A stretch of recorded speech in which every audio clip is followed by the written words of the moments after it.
Oke, apakah sudah muncul?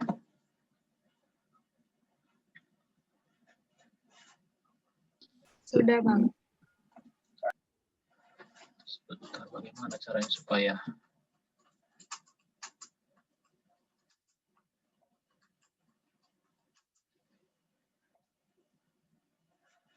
Nah, kalau begini, jelas ya, full screen nggak?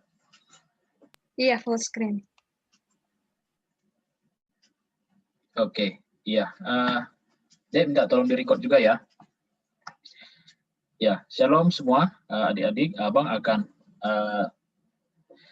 share kepada kita, pelajaran kita pada sore hari ini adalah mengenai persekutuan, dan yang kita percaya bahwa persekutuan ini akan membawa kita ke dalam pertumbuhan. Dan pertumbuhan yang dimaksud di sini adalah pertumbuhan ke arah Kristus. Amin. Ya, berakar dan bertumbuh ke arah Kristus.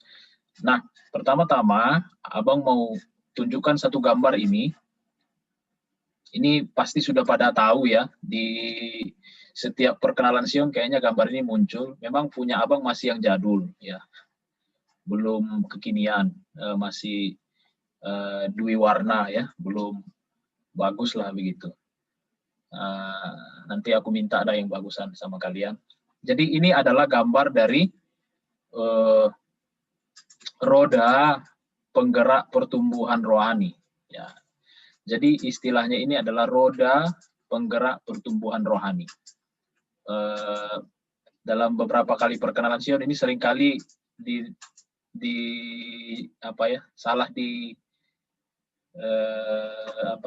salah dideskripsikan. Namanya ini bukan jari-jari pemuritan ya.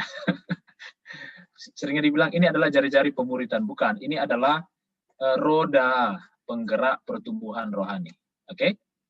Nah, ini roda penggerak pertumbuhan rohani. Ini adalah rodanya. Ini keseluruhan adalah rodanya. Ini adalah kulit rodanya. Dan yang di tengah ini adalah jari-jarinya. Dan yang paling tengah pada core-nya ini, pada intinya ada namanya poros. Oke? Jadi di sini tergambar dengan baik ya. Memang roda seperti itu. Anak mesin paling tahu lah ini, mekanika ya.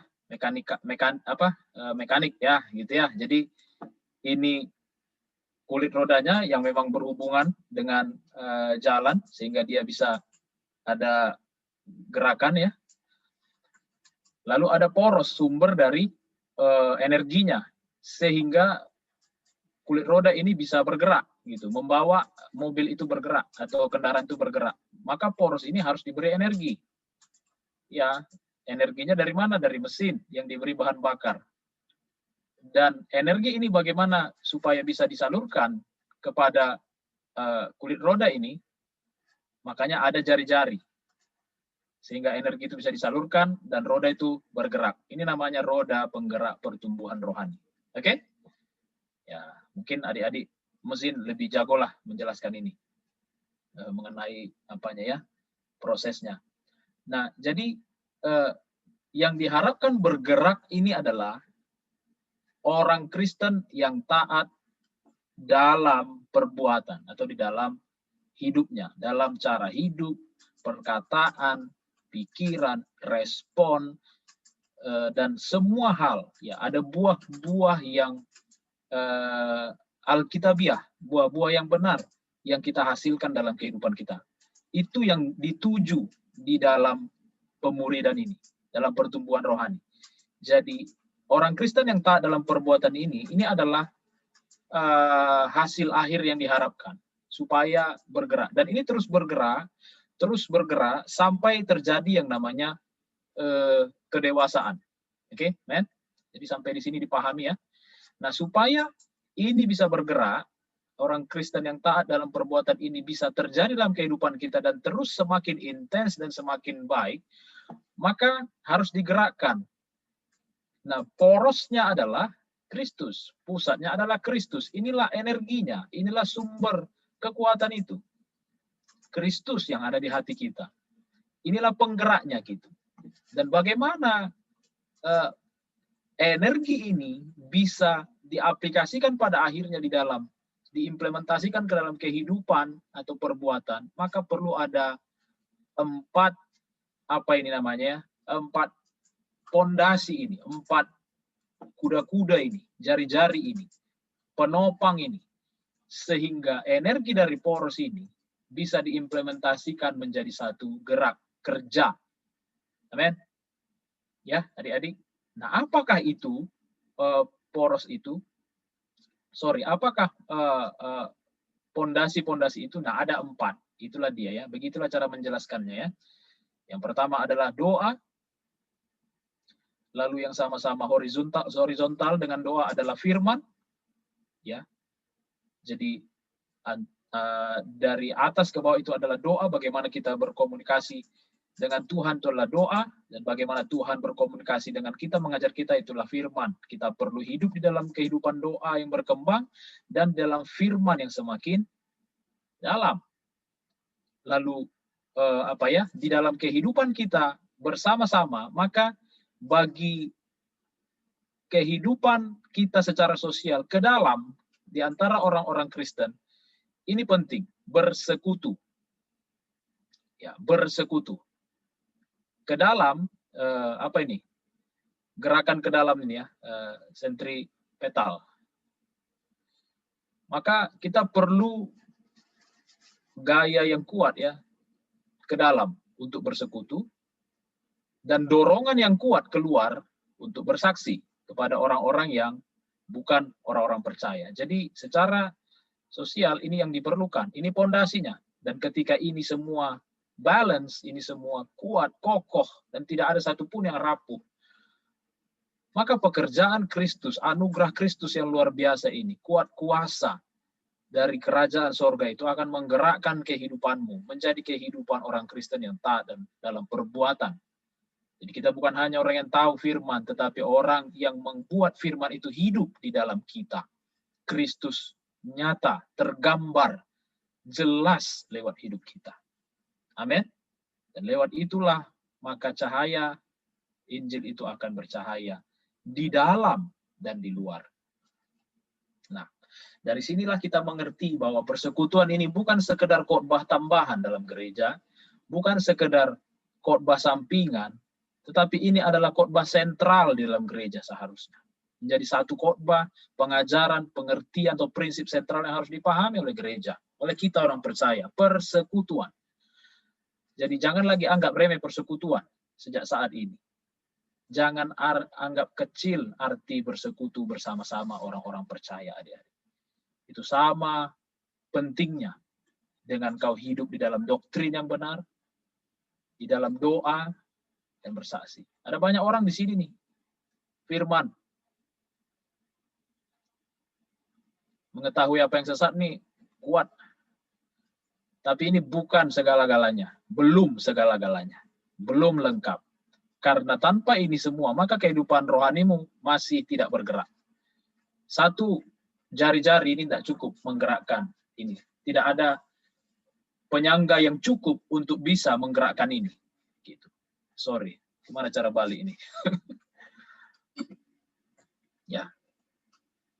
Jadi penting sekali ini ada dalam kehidupan kita.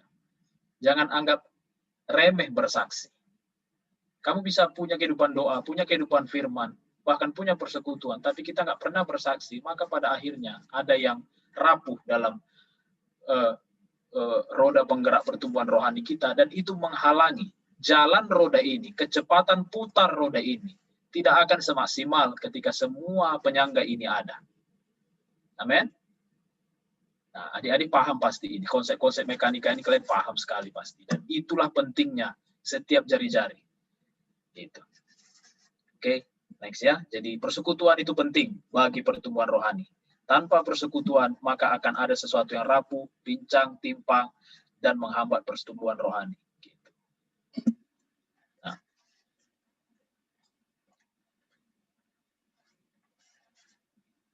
Nah, sebentar ya, ini gambar-gambar kalian, gambar-gambar adik-adik menutupi tulisan abang. Agak susah pakai Zoom ini di laptop. Ya, saya bacakan ya. Ibrani 10 ayat 24 sampai 25. versi Amplified Bible dalam bahasa Inggrisnya dikatakan, and let us consider thoughtfully how we may encourage one another to love and to do good deeds, not forsaking our meeting together. Ya, ini garis bawahi yang merah ini. Nah, kalian coba buka versi terjemahan barunya ya, atau versi LAI-nya. Meeting together, atau di sana dikatakan pertemuan ibadah. Jangan menjauhi pertemuan ibadah. As believers for worship and instruction. Ya, jadi Indonesia menerjemahkan itu pertemuan ibadah. Tapi di sini meeting together as believers for, tujuannya ada dua sebenarnya. Worship, dan satu lagi instruction, arahan. Jadi pertemuan itu bukan hanya sekedar ibadah, persekutuan itu bukan hanya sekedar worship, tapi harus ada instruction di sana. As is the habit of some, but encouraging one another, and all the more faithfully as you see the day of Christ's return approaching. Jadi semakin kuat karena hari Kristus datang itu semakin dekat. Maka meeting together ini jangan semakin dilupakan. Nah, jangan kebalik-balik gitu. Justru ini semakin penting. Dalam arti lain, dalam arti komprehensifnya adalah 4 jari-jari itu semakin penting. Doa semakin penting, meeting together semakin penting, firman Tuhan semakin penting, bersaksi itu semakin sentral gitu. Versi KJV bilang pakai kata assembling. Ya, assembling. Meeting together di sana assembling. Oke? Ya. And let us consider one another to provoke. Pakai kata yang cukup tegas di sana, provoke. Mari kita provokasi orang-orang ke dalam kasih dan ke dalam perbuatan baik, dan untuk tidak melupakan assembling of ourselves together, pertemuan kita bersama, yang dilupakan oleh beberapa orang. Nah, dari situ ada kata Yunani episinagogen. Ya, episinagogen. Jadi itu artinya koleksi lengkap. Ya, koleksi lengkap. Kalau kamu seorang kolektor, kalau semua koleksimu itu lengkap dalam satu wadah, itu namanya episinagogen. Atau dalam sosial namanya itu pertemuan bersama. Nah, ada satu ayat lagi, 1 Yohanes 1 ayat 7, versi Amplified-nya. Abang bacakan, nanti kalian lihat dalam versi LAI-nya di sana ya. But if we really walk in the light, that is, live each and every day in conformity with the precepts of God, as He Himself is in the light, we have true unbroken fellowship with one another. Wow, ini dahsyat sekali. In the light, we have true fellowship, unbroken fellowship with one another. Ada yang rame-rame itu kan ya, di Jogi, Adi, Mikael, dan itu. Abang mau bilang sama kalian, sebagai orang percaya, in the light, you have true fellowship. Unbroken fellowship. Coba lihat kiri kanannya itu. Walaupun bentuknya beda-beda, tidak ada yang kongruen di sana. You have true unbroken fellowship. Amen. He with us and we with him. And the blood of Jesus, his son, cleanses us from all sin. Amen. Kalian bisa baca. Nah, di situ ada kata koinonia, kata Yunani koinonia. Ya, yang artinya adalah kontribusi, komunitas, ya, atau komuni, dan itu juga bisa diartikan partisipasi atau partnership, nah gitu ya, dan saling berbagi. Jadi dipertegas di sini bahwa pertemuan bersama ini, ya, pertemuan bersama tadi itu bukan hanya orang kumpul-kumpul dan nggak jelas gitu. Orang percaya kumpul-kumpul, episinagogen tadi, kumpul-kumpul lalu nggak ada arah tujuan. Tidak. Tetapi di sana ada yang namanya aspek koinonia. Ada kontribusi seorang dengan yang lain, partisipasi seorang dengan yang lain, partnership, kerjasama seorang dengan yang lain, dan sharing satu dengan yang lain. Memberi dan menerima. Ada aspek itu.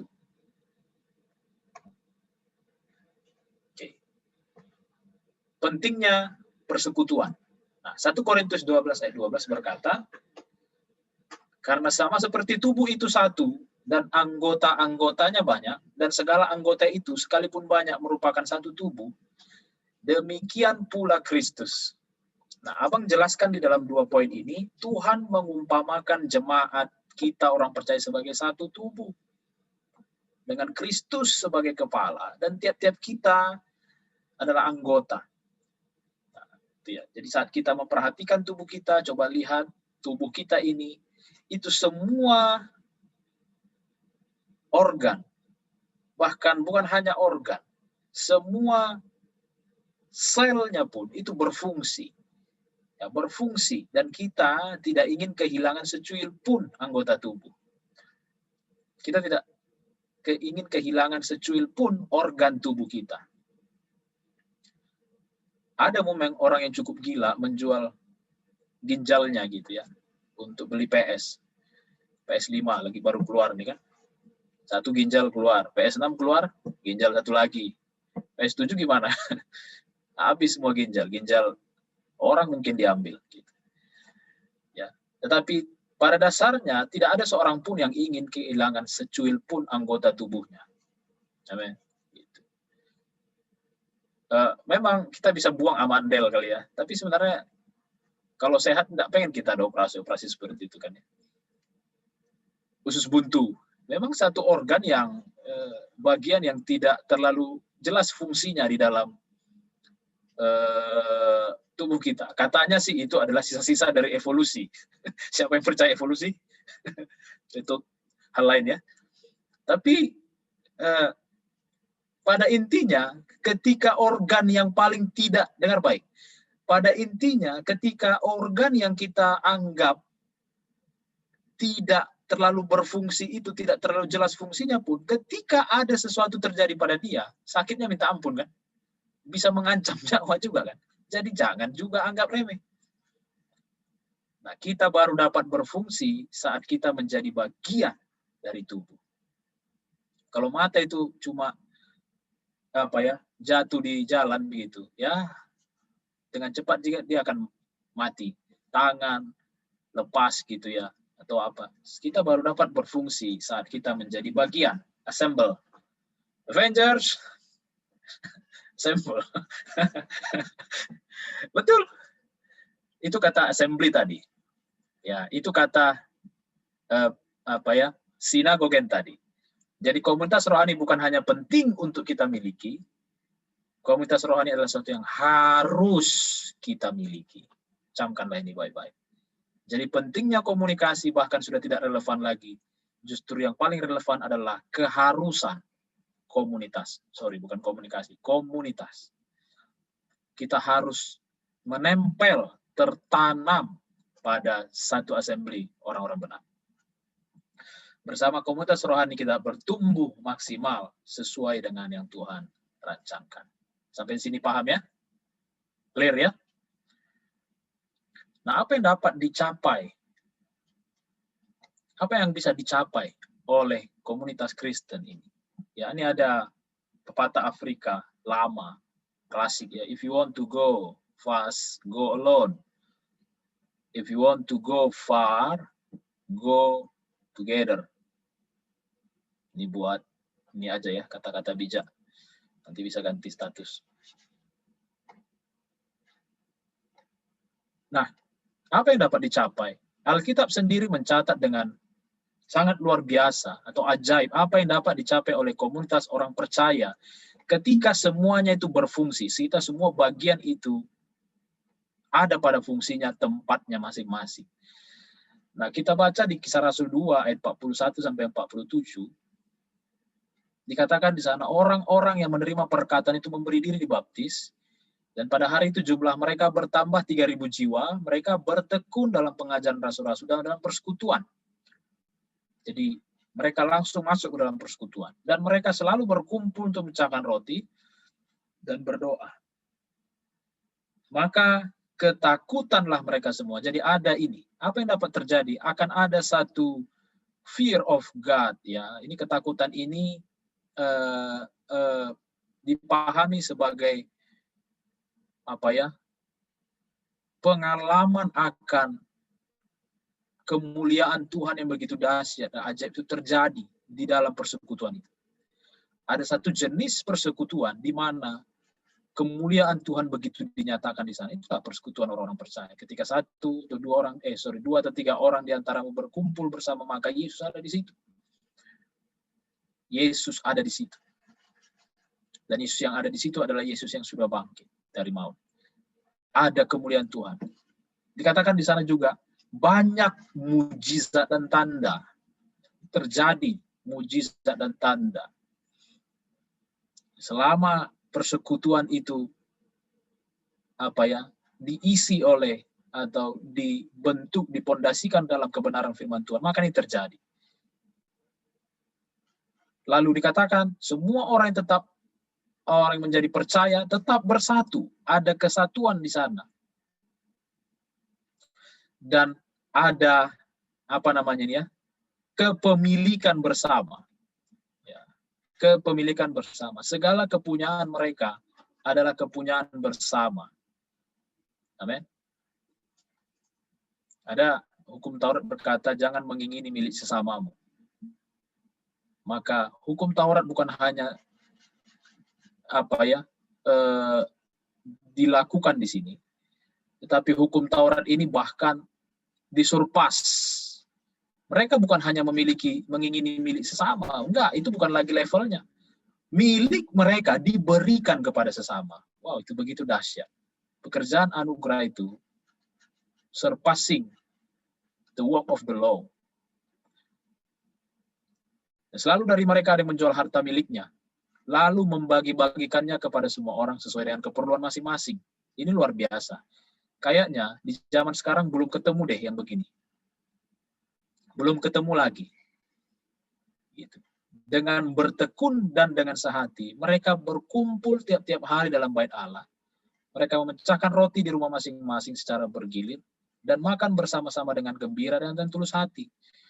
Ya, jadi saya mau tambahkan, sebenarnya ini lupa saya merahin ini ya. Ada kata gembira dan tulus hati sambil memuji Allah. Ada sukacita dalam persekutuan orang-orang benar. Ada sukacita yang ilahi di sana. Sukacita yang kudus. Ada penyembahan yang sejati naik dari situ dan memuliakan Tuhan. Lalu yang selanjutnya dikatakan mereka disukai semua orang. Ya, mereka disukai semua orang. Dan ada pertambahan. Orang-orang ingin menggabungkan diri. Ada kualitas yang unggul. Ada satu ciri khas yang membuat mereka punya tatanan sosial yang lebih tinggi dibanding kehidupan sosial pada masa itu. Dengar baik ya. Dengar baik. Pada waktu Kristen mula-mula ini muncul, lahir dari rahim iman pada masa itu, 2000 tahun yang lalu. Kalian tahu kebudayaan apa yang ada di sana? Sedang mempengaruhi mereka itu kebudayaannya Roma dan juga Helenistiknya Yunani sana.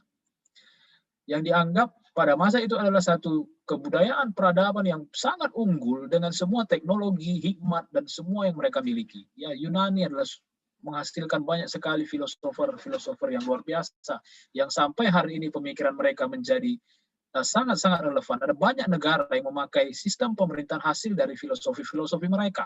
Demokrasi itu adalah hasil pemikiran dari Plato dan Aristoteles. Nah, kebudayaan Romawi kuno itu begitu tinggi, gitu ya. Ada banyak hal yang bisa kita cari manfaatnya sampai hari ini, betapa tingginya. Tetapi lihat, ada satu tatanan kehidupan, dengar baik, ada satu kehidupan sosial komunitas yang peradabannya menurut saya jauh lebih tinggi daripada itu semua, pernah lahir di tengah-tengah mereka tanpa seorang pun yang tahu, yaitu komunitas orang-orang percaya di dalam Kristus. Dan ini terjadi. Setinggi apapun, seunggul apapun peradaban, belum pernah saya baca ada yang sampai mencapai level semacam ini. Ada kemuliaan Tuhan, ada kesatuan, ada kepemilikan bersama, ada ketekunan dan kesehatian, lalu ada kegembiraan, memuji Allah, ada kesejahteraan di sana, ada apa lagi nih? Kesukaan dan keinginan orang-orang luar untuk memasukkan diri ke dalam, menggabungkan diri ke dalam. Saya lanjutkan ya. Kisah 4 ayat 32 sampai 37. Ya, ini sering sekali dijadikan bahan penelitian untuk bagaimana sebenarnya tatanan kehidupan Kristen yang bisa terjadi kalau kita betul-betul implementasikan itu, kita berhasil ya. Ada kata they have everything in common. Everything. Dan itu bukan hanya sekedar materi, everything in common. Adapun kumpulan orang yang telah percaya itu sehati dan sejiwa. They had this. Mereka punya kesehatian. Semua orang. Nggak ada yang lonely di situ. Dan sejiwa. Nggak ada yang lepas dari kesenasiban dan kesepenanggungan itu. Sejiwa. Dan tidak ada seorang pun yang berkata bahwa sesuatu dari kepunyaannya adalah miliknya sendiri. Kita mungkin di sekre masih ya, ini punya aku. Ini HP-ku ini duitku ini. Ini Indomilku ini. Jangan sentuh-sentuh bagian kulkas yang ini. Ini rotiku ini. Dimakanlah sama seseorang. Mengamuknya bukan main ya kan. Ya, kita masih itu levelnya. Ya, kulkas itu memang kulkas bersama. Tapi isinya kulkas bukan isi bersama. Masing-masing kulkasnya bersama. Betul? Nah, ini kayaknya enggak ya, melebihi itu coba. Memulai ini dari kosan aja, dari sekre aja, pasti ini susahnya bukan main. Bayangkan ini menjadi satu kehidupan sosial. Kalian bayangkan dulu betapa tingginya keunggulan yang dimiliki oleh jemaat mula-mula. Renungkanlah baik-baik ya. Segala sesuatu adalah kepunyaan mereka bersama. Ya, dan ada kuasa yang besar. Ada kuasa yang besar dalam hidup mereka sehingga mereka menjadi kesaksian. Amin. Mereka bukan eksklusif. Tapi mereka ini menjadi kesaksian, bersaksi tentang kebangkitan Tuhan Yesus. Kalau kalian perhatikan baik-baik, tadi ada doa, ada pengajaran, ada persekutuan, ada kesaksian, maka 4 pilar tadi hidup di sini sehingga roda penggerak pertumbuhan rohani di jemaat itu jalan. Nggak heran makanya jemaat mula-mula ini menjadi jemaat yang sangat luar biasa terkenal sampai saat ini. Gitu. Sangat luar biasa terkenal.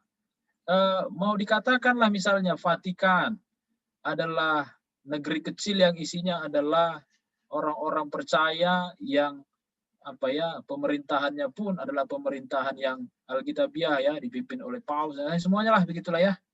Semua idealismenya. Tetapi menurut saya pun tidak terjadi juga kok yang seperti ini.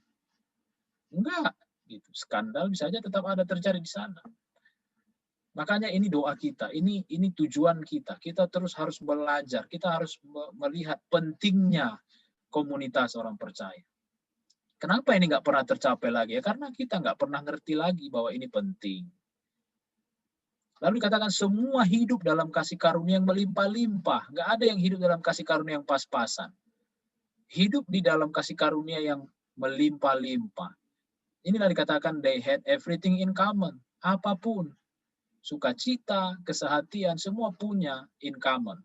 Tidak ada seorang pun yang berkekurangan di antara mereka. Karena ini terjadi. Semua aset, bayangkan ya.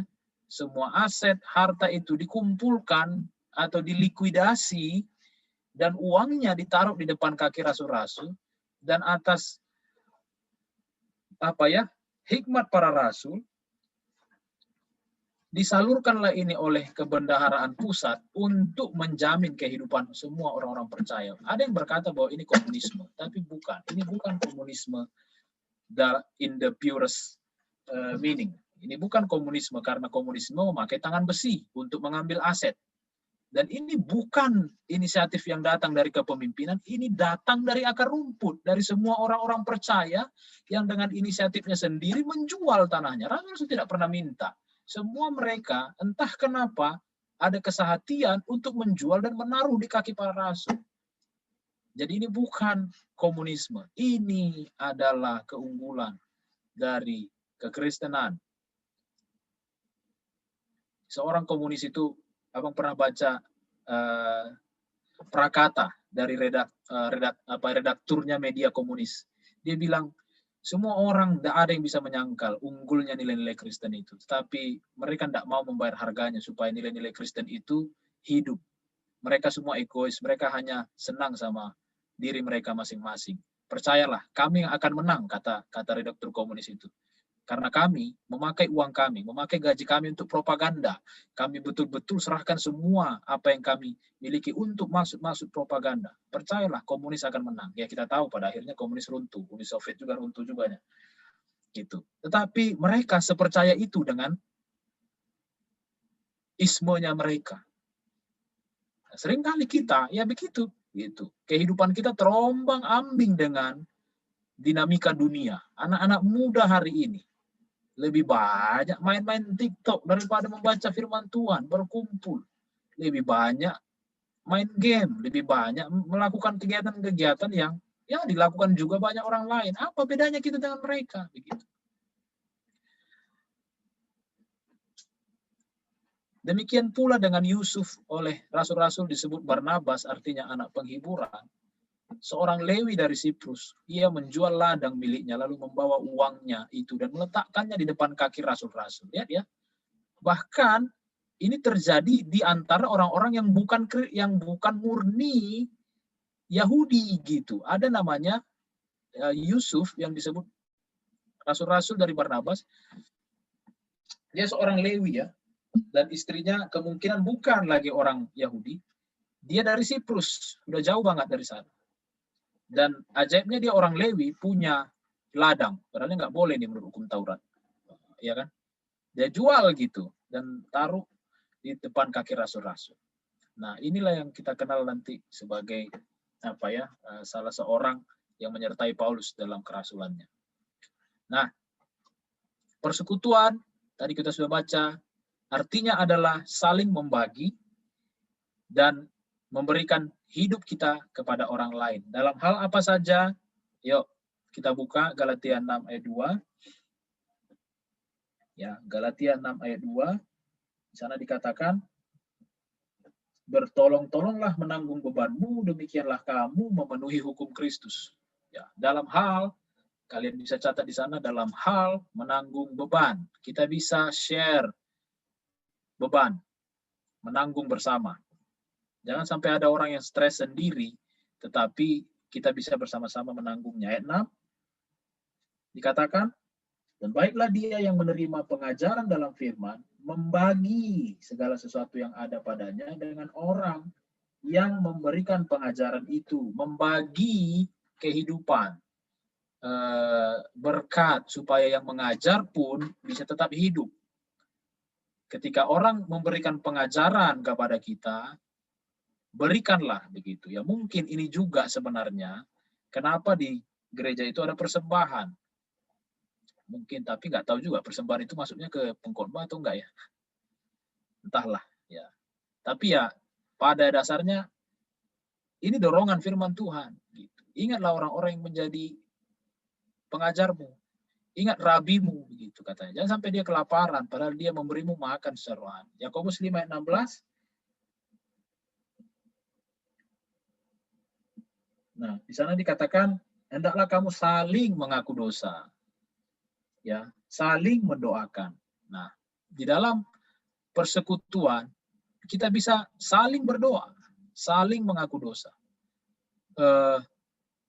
Akuilah kelemahanmu di hadapan saudaramu, temanmu, rekanmu. Dan saling mendoakan. Ya. Jangan berhenti pada saling mengaku dosa, tapi saling mendoakan.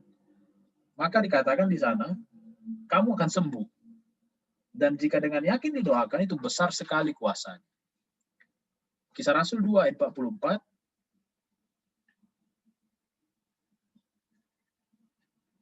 Semua orang yang telah menjadi percaya, bersatu, dan segala kepunyaan mereka adalah kepunyaan bersama. Kita sudah baca tadi bahwa kepunyaan mereka adalah kepunyaan bersama.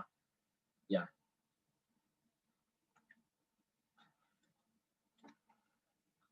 Saling membagi tadi meliputi memberi dan menerima Nah, maka kedua hal ini merupakan satu kesatuan yang tidak terpisahkan dalam sebuah persekutuan yang bermakna. Itulah gambaran adik-adik rekan, seperti apakah gambaran persekutuan Kristen yang bermakna.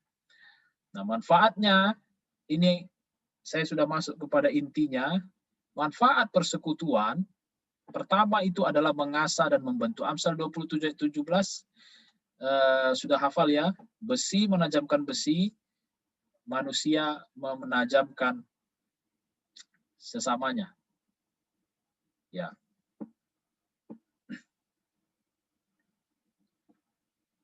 Amsal 27 ayat 17. Besi menajamkan besi, manusia menajamkan sesamanya. Jadi di dalam komunitas ini akan terjadi. Kita akan dibentuk untuk saling mengasah dan membentuk. Ya, saya akan membentuk kehidupan rekan saya dan rekan saya juga akan mempengaruhi saya. Kehidupan saling mempengaruhi ini diharapkan akan terus menjadi satu bola salju yang membesar, terkulminasi sehingga saling mengasah ini, saling membentuk, saling mempengaruhi ini akan mempertajam, semakin membuat kita akurat di dalam pengenalan akan Tuhan. Ya, ini yang diharapkan. Lalu yang kedua, dalam persekutuan ini dibangun satu pola kehidupan guru dan murid. Ya, Pengkhotbah 4 ayat 9 dan 10 Abang bacakan. Berdua lebih baik daripada seorang diri, karena mereka menerima upah yang baik dalam jerih payah mereka.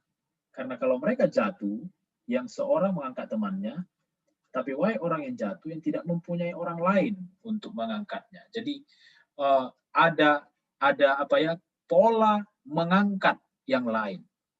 Sehingga orang-orang yang jatuh itu bisa diangkat kehidupannya ke arah kebenaran. Lalu kisah 2 ayat 42 tadi di sana dikatakan mereka bertekun dalam pengajaran rasul-rasul. Ada pola pendidikan, pengajaran, pelatihan begitu ya. Pola pembapaan yang terbangun di sana sehingga ini mendorong orang-orang percaya untuk mau bertumbuh, diangkat ketika dia jatuh, diajari supaya dia semakin dewasa, membangun pola guru dan murid. Jadi komunitas yang baik itu ada ini. Ada pola guru dan murid, ada pemuridan di dalamnya. Kalau kita perkumpulan, persekutuan orang percaya itu hanya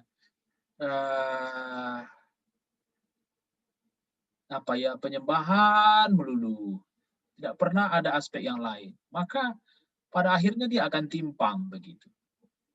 Tapi yang baik dan benar, yang sehat adalah dibangun ini, gaya hidup ini. Sehingga orang-orang yang dari murid ini pada akhirnya dia akan menjadi guru. Dia akan membapai yang lain. Dan itulah yang menolong ada pertumbuhan yang berkesinambungan. Gitu. Paham maksudnya ya? Guru dan murid ini bukan hanya berbicara pengajaran, tetapi juga dalam hal impartasi, dalam hal keteladanan, dalam hal menjadi contoh adik-adik. Inilah persekutuan. Nah, kamu bisa bayangkan sambil mendengar ini, bayangkan bagaimana seseorang yang tidak ada dalam persekutuan. Bagaimana seseorang yang tidak tertarik dengan yang namanya persekutuan. Yang ketiga, persekutuan memberikan encouragement. Kekuatan. Ibrani 10 ayat 24. Ibrani 10 ayat 24 dikatakan, dan marilah kita saling memperhatikan, saling mendorong dalam kasih dan pekerjaan baik. Ya. Consider one another to provoke unto love and to good works. Jadi mendorong dalam pekerjaan baik dan dalam kasih. Menasihati seorang yang lain supaya dia semakin giat. Jadi memberikan encouragement. Ya, ada encouragement yang kita terima. 1 Tesalonika 5 ayat 11.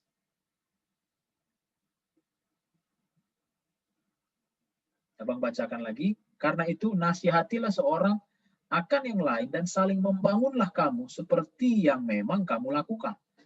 Comfort yourself together, edify one another. Ya, didik satu dengan yang lain, bangun.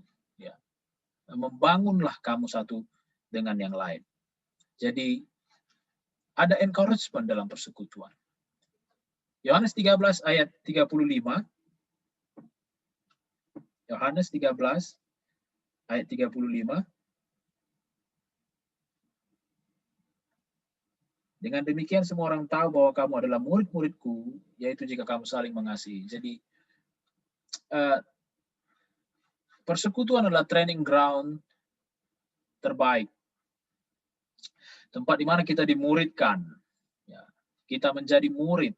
Kita belajar saling mengasihi satu sama lain. Kita dididik menjadi murid Kristus, dibentuk oleh Kristus. Jadi persekutuan adalah barak militer. Kalau orang militer itu disebut ini seperti barak untuk melatih tentara-tentara sehingga dia siap tempur pada akhirnya. Atau boleh dikatakan bahwa persekutuan ini adalah kawah candra di muka. Ya, apakah kawah candra di muka? Itu tempat di mana Gatot Kaca dibentuk sehingga dia menjadi orang yang kuat gitu. Jadi training ground terbaik. Maka di luar persekutuan kita tidak mengalami ini gitu. Kita tidak pernah di-training ke arah Kristus, menjadi murid Kristus. Lalu yang kelima, Galatia 6 ayat 1 sampai 2, dia membangun gaya hidup yang responsible ya. Galatia 6 ayat 1. Saudara-saudara, kalaupun seorang kedapatan melakukan satu pelanggaran, maka kamu yang rohani harus memimpin orang itu ke jalan yang benar dalam roh lemah lembut, sambil menjaga dirimu sendiri supaya kamu jangan kena pencobaan. 2. Bertolong-tolonglah menanggung bebanmu, demikianlah kamu memenuhi hukum Kristus. Jadi ada satu kehidupan yang penuh dengan pertanggungjawaban dibangun di sana. Ya, orang yang jatuh diajar untuk bertobat, didorong untuk bertobat, dan meninggalkan perbuatannya yang salah dan hidup dalam kebenaran. Pertanggungjawaban seperti ini juga memiliki aspek akuntabilitas di sana, supaya kita diajar untuk terbuka seorang dengan yang lain sehingga kita bisa akuntabel dan terpelihara satu dengan yang lain. Ya, inilah manfaat persekutuan yang bisa abang dapatkan dari Alkitab ya. Jadi persekutuan mengasah dan membentuk kita, membangun satu pola kehidupan guru dan murid, dan memberikan encouragement kepada kita, lalu training ground terbaik bagi kita, dan membangun pertanggungjawaban di dalam kehidupan kita. Oke. Nah, sedikit lagi.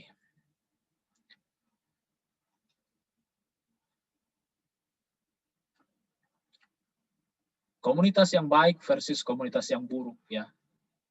Ini simpel saja. Orang Sodom, congkak, pesta pora, kesenangan hidup, dan inilah yang terjadi dalam komunitas itu. Sehingga orang-orang di sana cenderung menjadi amoral. Itu ada di dalam Yeskiel 16 ayat 49, gambaran Sodom. Ya. Dan tidak punya kasih, tidak ada kasih kepada orang-orang sengsara. Lalu ketika Yesus balik kampung, ini satu hal yang mengherankan Yesus, bahwa orang di sana tidak percaya kepada Yesus adalah Mesias. Mereka hanya tahu bahwa Yesus itu tetangga mereka. Sehingga Yesus tidak dapat mengadakan satu mujizat pun di sana, hanya beberapa begitu. Jadi ketika ada komunitas yang buruk seperti ini, itu akan merusak hidup kita. Makanya firman Tuhan berkata pergaulan yang buruk merusakkan kebiasaan yang baik. Jadi adik-adik, rekan-rekan, bijaklah dengan komunitas di mana engkau bergabung, termasuk ya komunitas-komunitas maya atau komunitas-komunitas yang artifisial ya, yang ada di sosial media sana. Nah, ini ada contoh yang luar biasa, orang lumpuh dan teman-temannya.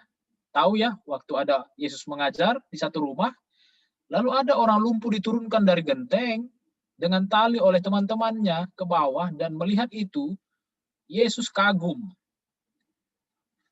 Nah, ini dia ya, ketika Yesus melihat apa? Iman mereka. Ini komunitas ini, iman bersama. Ya, faith in common. Jadi karena ini Yesus berkata, "Hai saudara, dosamu sudah diampuni." Jadi iman teman-temannya ini bisa menyelamatkan dan bahkan menyembuhkan temannya yang lumpuh tadi. Ini komunitas yang baik, komunitas yang membangun iman, komunitas yang mengajar, saling merenungkan firman, membawa di dalam doa, dan menolong dalam beban-beban yang ada. Ya. Tanpa komunitas, apa yang terjadi? Amsal 18 ayat 1 berkata, orang yang menyendiri mencari keinginannya, amarahnya meledak terhadap setiap pertimbangan. Amplified-nya menulis, he who willfully, dengan kehendaknya sendiri, separates himself from God and man. Jadi luar biasa ya, ada orang yang seperti ini. Amsal menuliskan, seeks his own desire. Dia mencari keinginannya sendiri nih orang. He quarrels against all sound wisdom. Ya, dia mengamuk gitu, emosi terhadap semua sound wisdom, hikmat yang baik, hikmat yang benar. Apa yang bisa didapat dari situ? Ada ancaman yang terjadi bagi orang-orang yang menjauh dari komunitas. Komunitas yang buruk itu sudah mengerikan, apalagi yang tidak, yang mau soliter. Dikatakan tadi menurut Amsal tadi, ada 5 poin yang bisa saya saring.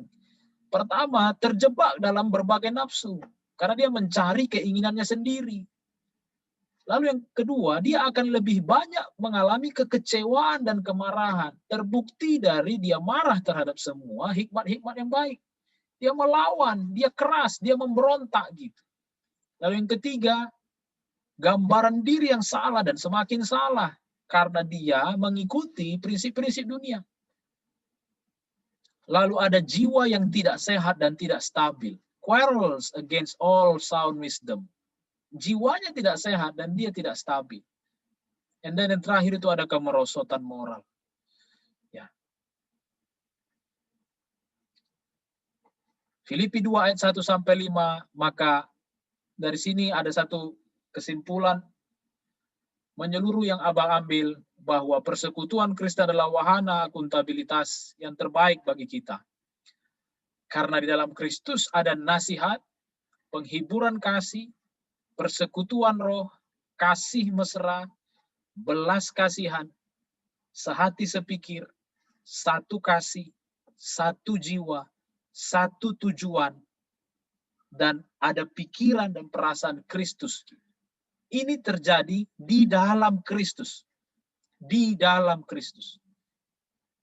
Jadi jangan anti kalau ada nasihat adik-adik. Tapi jangan juga menjadi tidak seimbang. Persekutuan itu isinya hanya teguran.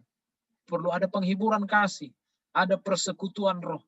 Ada kasih mesra dan belas kasihan. Bayangkan dalam satu persekutuan, kawanan, kita itu sehati sepikir. Ini luar biasa ya. Sehati dan sepikir. Apa yang kupikirkan ternyata dipikirkan juga oleh rekan di sebelahku.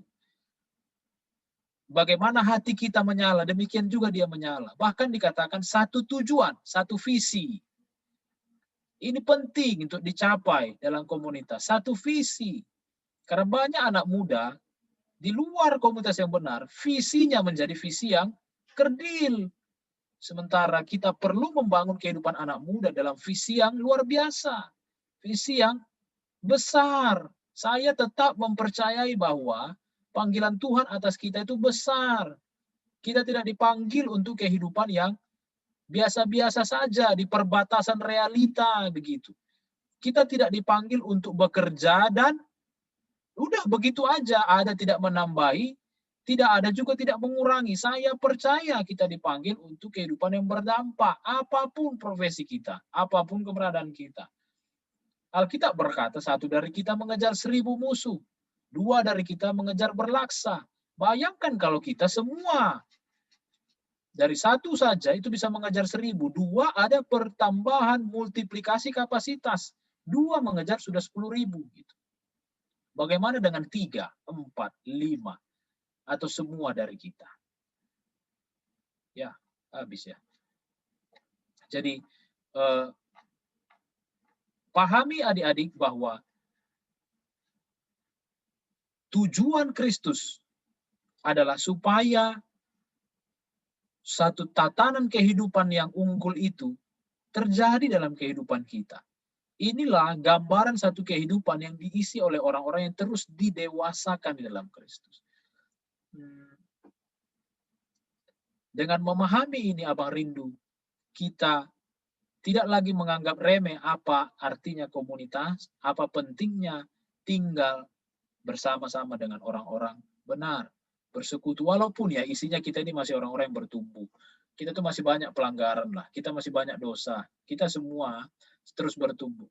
Tetapi ini terjadi memang bukan karena kita, tetapi oleh karena kerja Roh Kudus yang menyertai orang-orang di dalam persekutuan itu, yang terus menyempurnakan, yang terus melatih, membimbing, mentraining kita ke arah Kristus tadi. Itulah bedanya komunitas kita orang percaya dibandingkan komunitas-komunitas yang lain yang ada di luar sana. Karena ada mentor terbaik di sana yang menyertai. Karena ada guru terbesar di sana yang menyertai. Siapakah itu? Yesus. Kekasih kita. Yesus ada bersama-sama dengan kita. Apa ya? Ingat Sadrak, Mesak, dan Abednego? Ya. Ingat Sadrak, Mesak, dan Abednego? Itu contoh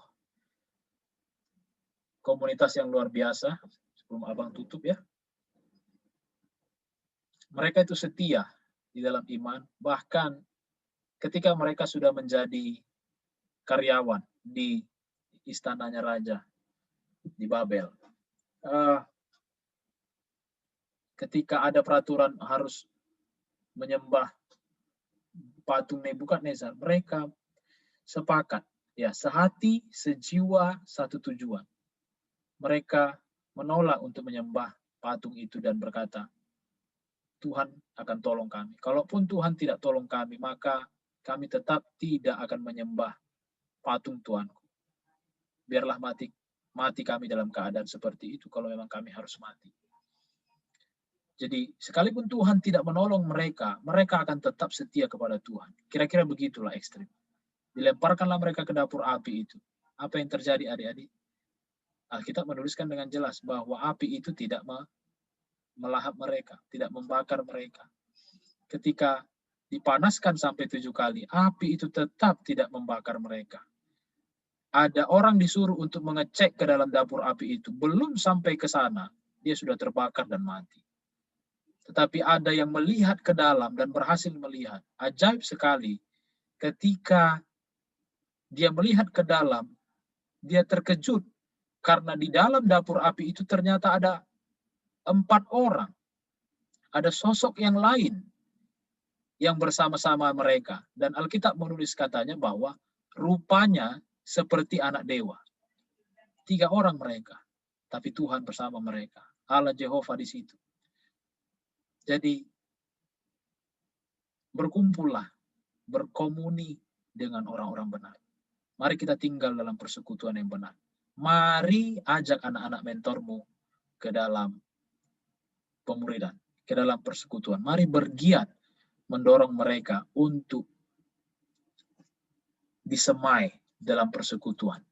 Ya, amin adik-adik. Mari bergiat. Sementara engkau sendiri bergiat di dalamnya. Kita rindu roda penggerak pertumbuhan rohani kita berjalan dan kita mengalami kedewasaan. Saya berdoa engkau mengerti ini dan mari kita melangkah mengimplementasikan ini secara nyata. Karena tidak ada artinya ini dikhotbahkan juga kalau kita enggak mengambil tindakan nyata. Nah, mari kita berdoa supaya kita berperkara dengan Tuhan secara pribadi. Mari kita datang pada Tuhan sama-sama. Kami berdoa Tuhan, kami berdoa Bapa, biarlah roh-Mu Tuhan memberi kami pengertian, memberi kami dorongan yang kuat untuk kami tinggal dalam persekutuan orang-orang benar dan kami boleh menjadi saksi Kristus untuk mendorong adik-adik kami, orang-orang yang Tuhan bawa atas kami juga Bapa, masuk ke dalam persekutuan orang-orang benar. Kami berdoa dalam nama Yesus Tuhan, supaya ada lebih banyak lagi orang-orang yang dipimpin, disemai, dimuridkan Tuhan, sehingga dibangkitkan anak-anak muda yang cinta akan Tuhan, mengasihi Engkau Tuhan, anak-anak muda yang mengasihi bangsa ini, anak-anak muda yang akan menjadi garam dan terang, anak-anak muda yang akan memberkati kampus-kampus Indonesia, bahkan sampai ke bangsa-bangsa. Karena kami percaya Bapa bahwa Engkau menaruhkan satu visi panggilan yang besar atas kami, terkhusus Bapa di dalam pelayanan ini. Tuhan memberikan, menganugerahkan, mewariskan kepada kami satu hati dan tujuan yang besar, supaya anak-anak muda dibangkitkan, diperlengkapi Tuhan, disemai di satu wahana pembentukan, pemuritan, sehingga dibangkitkan orang-orang yang kelak akan memimpin generasi ini kepada terang Tuhan, yang akan memimpin bangsa ini Tuhan kepada Kristus. Kami berdoa di dalam nama Yesus supaya pelayanan ini bangkit, supaya kami dibangkitkan Tuhan, supaya kami bergerak dengan apa yang Tuhan mau untuk kami kerjakan Tuhan. Kami berdoa supaya kami tidak kehilangan arah, supaya kami tidak kehilangan Tuhan rencana-Mu bagi hidup kami. Kami berdoa dalam nama Yesus, supaya hati kami menyala-nyala Tuhan, berkobar Tuhan untuk apa yang menjadi kerinduan-Mu digenapi. Berdoa bangkitkan adik-adik, rekan-rekan. Kami berdoa meminta Tuhan, supaya adik-adik mentor kami, anak-anak rohani kami, angkatan 2020 Tuhan, ada lebih banyak dari mereka Bapa yang tertanam di dalam tempat persemaian yang benar Tuhan, sehingga mereka dimuridkan, sehingga mereka bertumbuh. Kelak mereka akan menjadi pekerja juga untuk mengerjakan kembali apa yang Tuhan mau untuk kami kerjakan. Bapak terima kasih, aku berdoa meteraikan firman ini ke dalam hati adik-adik. Biarlah mereka mengerti dan mereka menjadi pelaku. Di dalam nama Yesus Tuhan, kami sudah berdoa, kami mengucap syukur. Amin. Puji nama Tuhan. Kembalikan ke host. Ya, terima kasih banyak Bang Roy buat firman Tuhan hari ini. Nah, selanjutnya mungkin yang datang SR minggu lalu juga ada kegiatan yang sama gitu ya, kayak ada semacam kuis gitu, kuis Alkitab. Harapannya ya mungkin lewat kuis ini kalau misalnya nanti saat pengerjaannya gitu kalau ada yang salah jadi refleksi gitu ya, jadi semakin semangat lagi buat belajar firman Tuhan. Sebentar aku share screen ya. Jadi bisa dibuka dulu di joinmyquiz.com. Jadi ini pakai platform Quizizz.